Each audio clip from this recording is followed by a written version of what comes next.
네, 오늘 주제가 침대 축구인데 대통령 침대 축구 의혹부터 좀 살펴보면요. 자, 대통령이 탄핵 심판 기일을 계속 늦추려고 한다. 언제까지? 4월까지. 이 이야기가 나오는 이유가 뭡니까?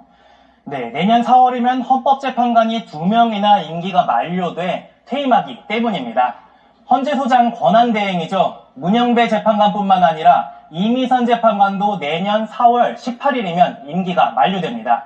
헌재가 재판관이 2명이나 빠지기 전에 결론을 내지 않겠냐 관측이 나오는 겁니다. 그러니까 재판관 2명 퇴임 전이냐 후냐가 유불리가 갈리나 보죠.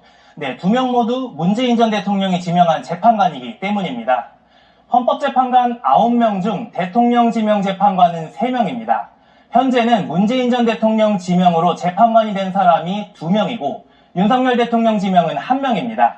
그런데 문 전 대통령 지명 재판관이 2명이나 물러나면 윤 대통령 입장에선 나쁠 게 없지 않느냐 이런 해석이 나오는 겁니다. 4월이 기점이다. 헌법재판소는 뭐라고 합니까? 네, 헌재는 신속, 공정하게 결론을 내겠다는 원론적인 입장만 밝혔습니다. 그런데 박근혜 전 대통령 탄핵 심판은 3개월, 노무현 전 대통령의 경우는 2개월 만에 결과가 나왔는데요. 선례에 비춰봐도 내년 4월 전 결론이 나오지 않겠느냐는 관측도 나오는 상황입니다. 자, 그런 수사보단 탄핵 심판에 집중하겠다는 입장입니다. 윤 대통령 측 석동현 변호사가 오늘 공개 입장을 냈는데요. 수사와 탄핵 심판 병행이 어렵다고 밝혔습니다.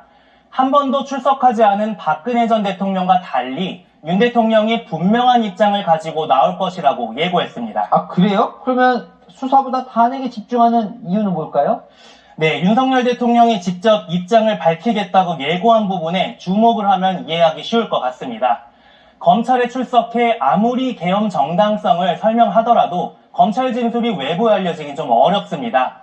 반면 탄핵 심판에 대통령이 나가면 본인의 의견을 공개된 법정에서 자유롭게 밝힐 수 있습니다.